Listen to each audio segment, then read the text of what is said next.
You are listening to the Social Hotelier Show, a podcast that inspires hoteliers to create meaningful and memorable experiences for their customers in pursuit of their passion. We share our views and experiences relating to hospitality, technological trends, and also relating to humanity. Here is your host, Sam-Erik Ruttman. Welcome back to the Social Hotelier podcast with me, Sam-Erik Ruttman. We have a great show today. I'm very excited to introduce to you one of my favorite adventure travelers who has made it not only a passion, but also he has made it a business, and that is Luca Franco. We had the pleasure of meeting in Montenegro, and of course, being in the travel industry, I've been following actively about your great projects around the world, and so I couldn't miss the opportunity to bring you to the show so we can have a discussion and learn more about what's behind the passion and also the business, how you have developed the luxury frontiers. Yeah, thank you. Let's see. Really look forward to spark some ideas and inspire some people. First of all, could you share the story about the luxury frontiers? How it came to existence, how you got started, and what triggered this idea that you want to start a company called Luxury Frontiers? Yeah, that's a long story. But first of all, it started because I've been looking for adventures. I've been looking for adventures since I was a child, always for experiences. And even when nobody was calling experiential travel, but everything got triggered in 2008, 2010 with the crisis. And any crisis comes with opportunities, always. And people start looking to collect memories versus to collect things to dust. And so there was a cultural consumer behavior shift. And I saw that, and plus, with my passion for experiential travel, and I decided to take to export experiential travel concepts from Africa, where they were very successful at that time, to bring them to US, to North America, to Americas, to globally. And I look at it, the market, the demand, and 75% of the guests to Africa, safari lodges, luxury safari lodges are coming from US, where US, North America has an amazing landscape. Maybe we don't have the big five, but very limited supply, and there was amazing demand. So that was the essence of the why Luxury Frontiers. And when I tried to export those concepts, people were laughing at me. So, no, Luca, those things will never happen in America or outside of Africa. Good luck with that. And 10 years later, I have projects with most of those people. And so, yeah, I'm very happy, proud, and we are certainly pioneers, trendsetters, disruptors. How is the luxury travel evolved? Because there has been a shift on how people are traveling. And can you just talk about what trends have played this kind of role in shaping the industry the way you see it now, and who those travelers are that are staying at the kind of projects that you have developed? Yeah, I think in the last 20 years or 10, 15 years, we had two major cultural behavior, consumer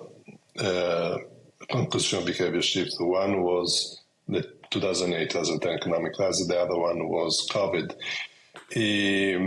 And there was, over time, we had a big shift. And so from experiential travel went to transformational travel. From transformational travel went to more sustainable, evolved in regenerative tourism.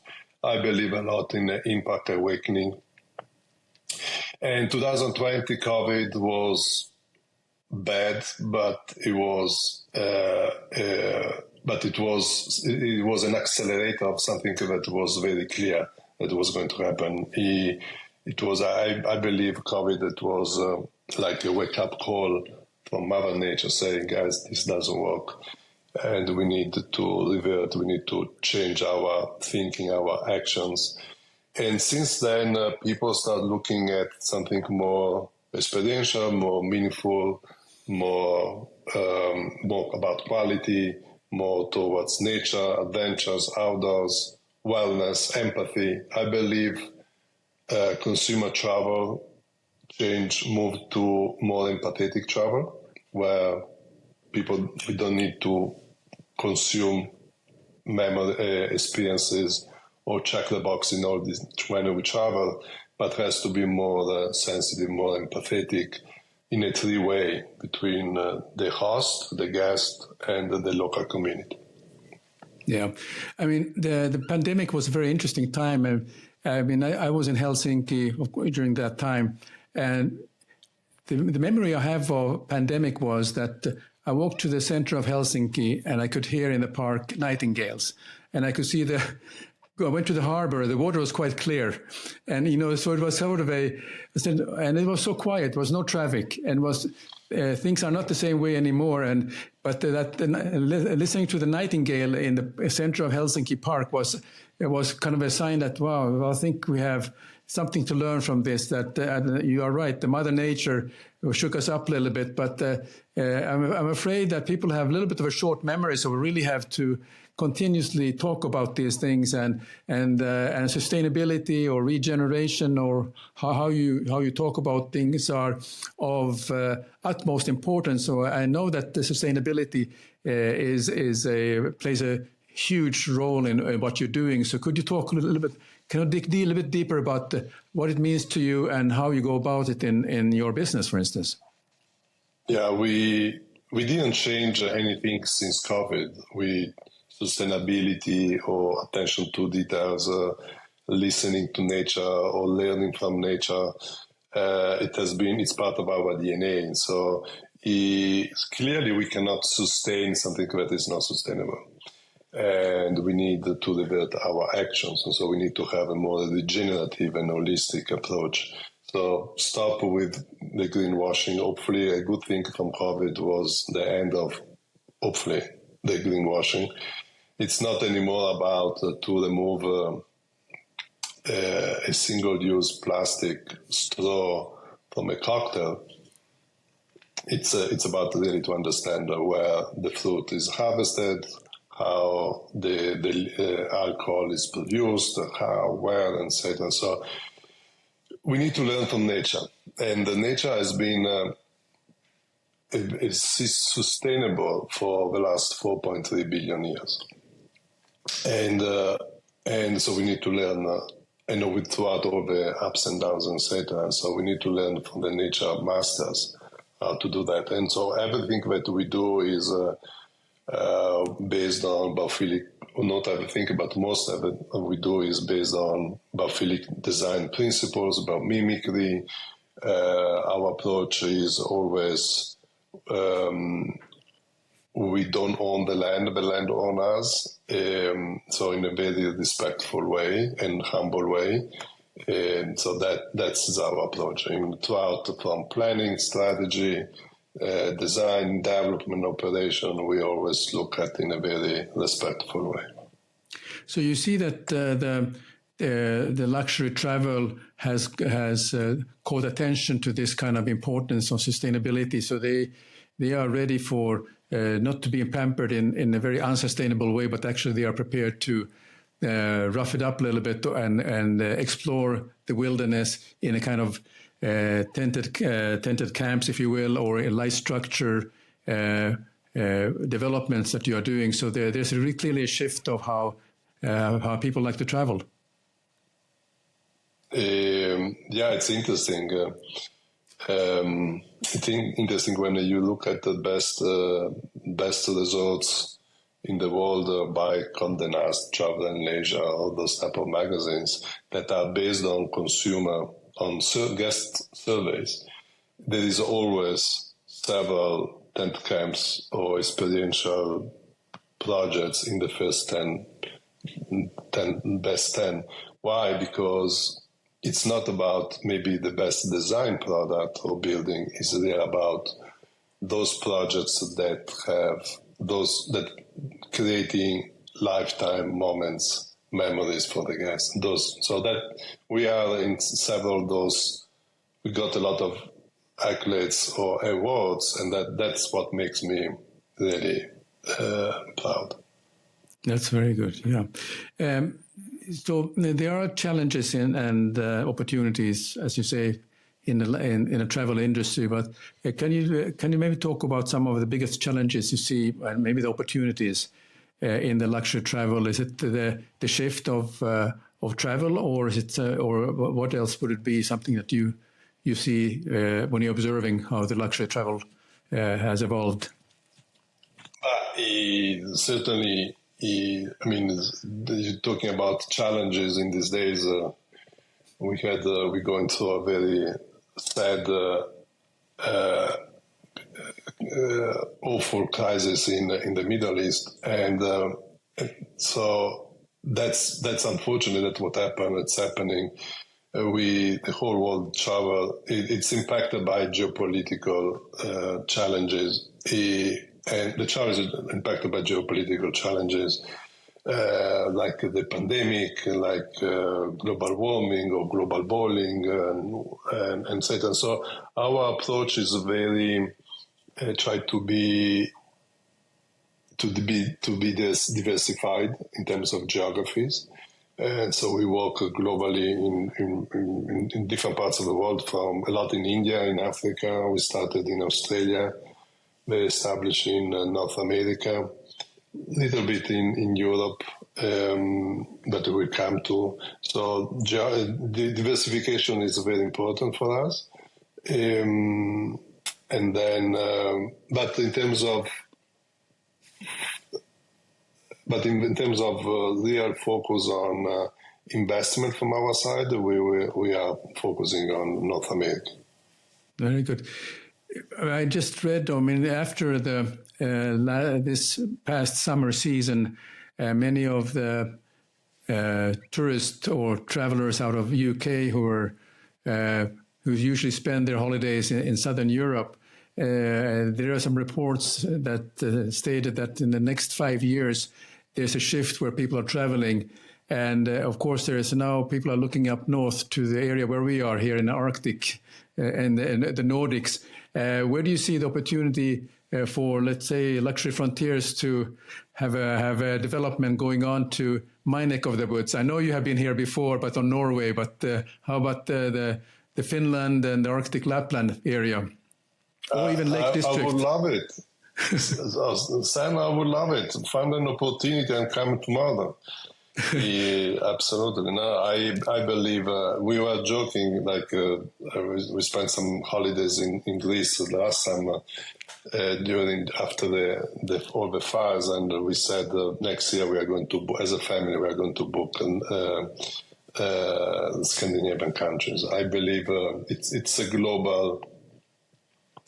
I think it could be an opportunity for the Scandinavian countries, but we always look for the new frontiers, the new luxury frontiers, something new, explore beyond on the edge with new experiences and the new innovation as well. So let's fund a project in Finland.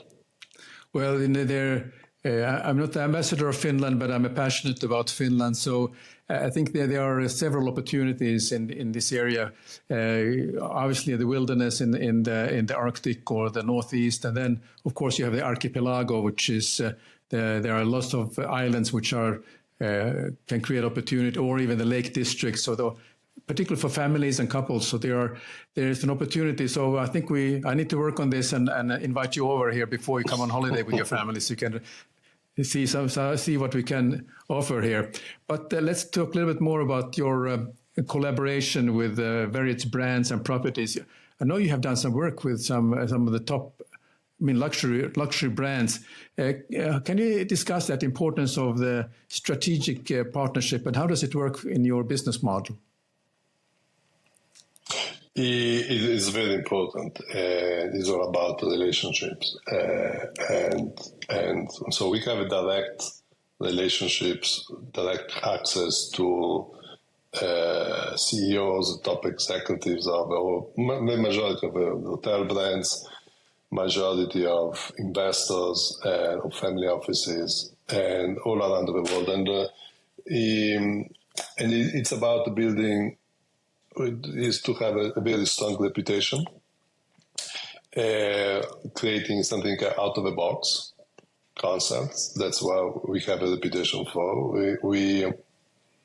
It's about building an amazing externally design, impeccable execution, and attention to details.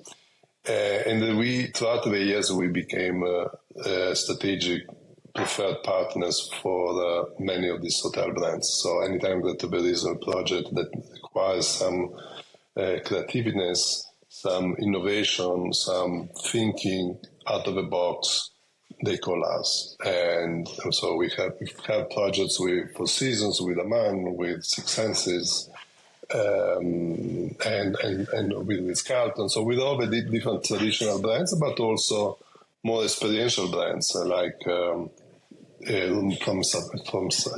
Africa with Belmond and beyond, Abercrombie & Kent, or in different regions like Oberoi, for example, in India. So we built a relationship, we built a great reputation, and they are our long-term assets. Then, of course, there is a lot of word of mouth in the industry. So,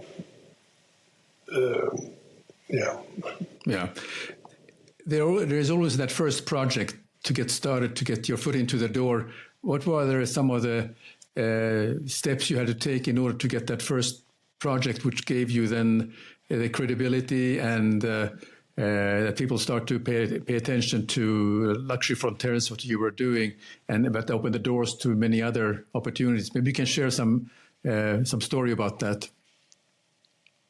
But you're right, because before I said, 10 years ago, 12 years ago, when I started, people were laughing at me because also I couldn't show a proof of concept. And it took me a few years to get the proof of concept, and we started here in US.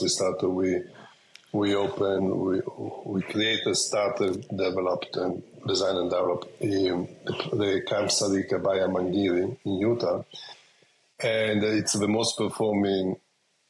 It took a long time.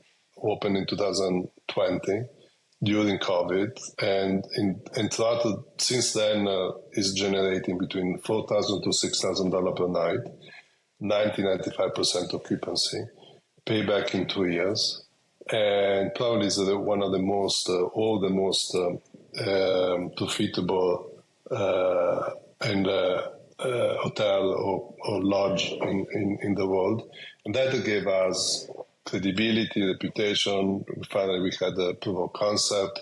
Since then, here in North America, we had 2 other projects, one in Nayar in Costa Rica, and then the new Four Seasons, Naviva by Four Seasons. In that case as well, Naviva is generating we opened last December, and since then has been generating between $4,000 to $5,000 per night ADR with 95% occupancy. This is a game changer in the industry, and now finally I have those proof of concepts. Yes, I mean that's. But the thing is, now it has been. I wanted to add. We have all these projects under the belt. We learned on these projects. We had many learned lessons of what works, what doesn't work. So it's time for us to not just to work for third parties, but also to work on our own projects. So would you consider that being your long-term goal or aspirations for Luxury Frontiers? And how do you see your company growing looking forward? Certainly there is a market opportunity, and there is very clear. The market is growing exponentially for this type of experiential demand. The industry is very fragmented, And so there is a conversion towards this experiential demand for experiential for experiences, with the conversion also from hotel brands and from capital partners. So, but the industry is very, very fragmented. So we at the Luxury Frontiers, we are at the moment the design leader, the market leader. We have IP, we have an amazing talent in-house. We know how to execute, speed to market. We have access to global and regional supply. We have a global network. So we are ready. And now we bought our previous investors out with very aligned investors and towards growth of the mothership, Luxury Frontier mothership, with ability with the vision to create a fully vertically integrated ecosystem, and with the ability also to provide strategic capital in general partnership, managing partnerships, and also at LP and debt. So our aim and vision is really to become the global market leader in the luxury outdoor hospitality space. Well, you are on your way to that. I can see that already from the way you are moving, and you were not started yesterday. You have worked on this for quite some time. So I think it takes with that persistency and a vision that you can eventually accomplish where you want to go. Yeah, it's a lot of passion and persistence and perseverance, and my attitude is also never accept no as an answer. So and never give up. And of course, success comes with a roller coaster, with tears, blood, and a lot of sweat, and endless hours. But if you believe in something, just make it happen. So that must be coming from your adventure travel spirit, then. Yeah, absolutely. I mean, I'm very lucky that I have amazing team and partners. So that's without the team, I couldn't be here talking with you. But also, I'm really lucky because my job is my passion. My passion is my job. So that means, on one way, means that I'm always in good places, but also always doing adventures, always being in the outdoors, nice people, good people, different cultures. But also brings the counter side. The other side is I'm working 24/7. Yeah, absolutely. Well, there are several aspiring entrepreneurs and who are watching this show. So, what advice could you give those aspiring entrepreneurs who are looking to enter the luxury hospitality or sustainable tourism industry? How should they go about it? Maybe some practical tips to inspire them. Yeah, I mean, like I just said, I think is passion and perseverance. If you have an idea, just make it happen. Never accept no. But also as an answer, but also do everything with a sense of humor. Don't take yourself too serious, because that's what happens. I think it helps with some sense of humor. Definitely.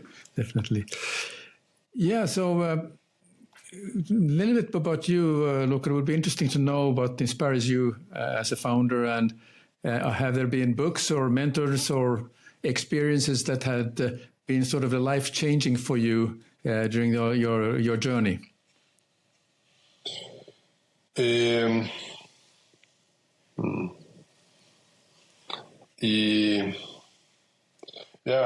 think I'm very curious, and always have been very curious, and the bucket list gets bigger and bigger every day.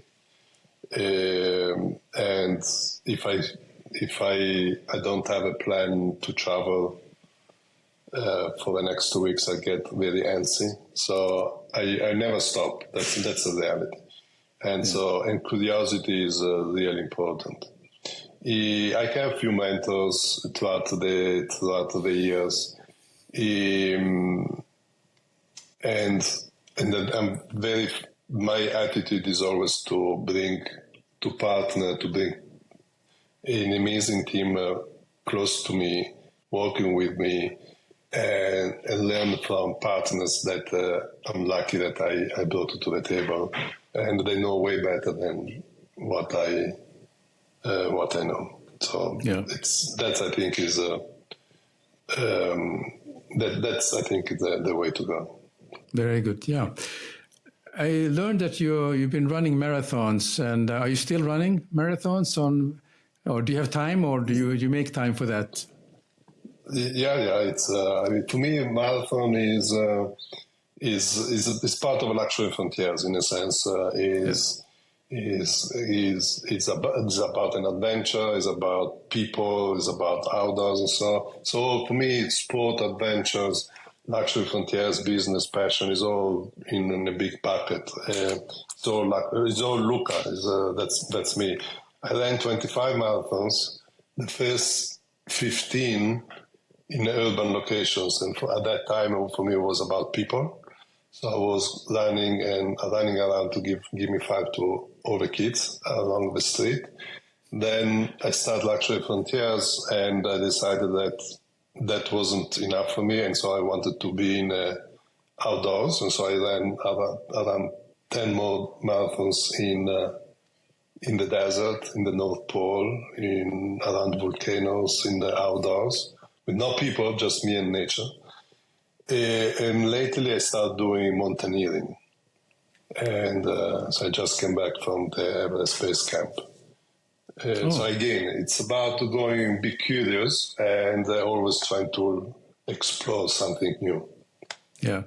Well, my running has been mostly in urban, and I would say that maybe the toughest run was really not the marathon, but I was running from Borobudur Temple towards Jogja, and the run started like 6:30 in the morning. It was quite nice and cool, but half an hour later, I thought I was going to die because it was getting so hot and humid that. And I'm glad it was only 10K, not full marathon. Otherwise, it would be quite an interesting adventure to see how I could manage. Any particular runs that has been memorable because it was a challenging climate, or that may make it very extra special for you?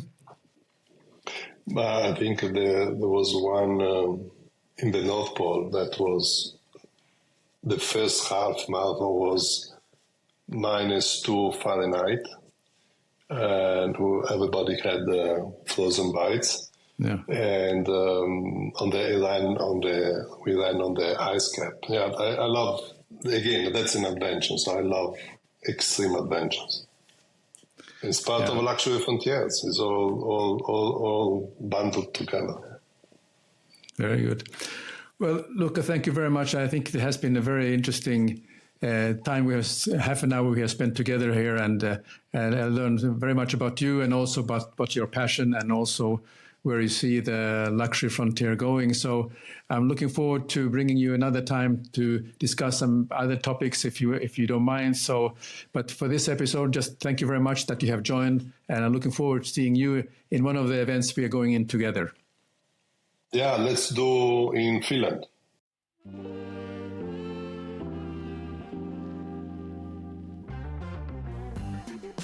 Thanks for joining us this week on The Social Hotelier Show. Make sure to visit our website, The Social Hotelier Show, blueberry.net, where you can subscribe to the show in Apple Podcast, Spotify, Google Play, or via RSS, so you never miss a show. While you're at it, if you find value in this show, we appreciate a rating in Apple Podcast. Or if you simply tell a friend about the show, that will help us out too. Be sure to tune in for our next episode.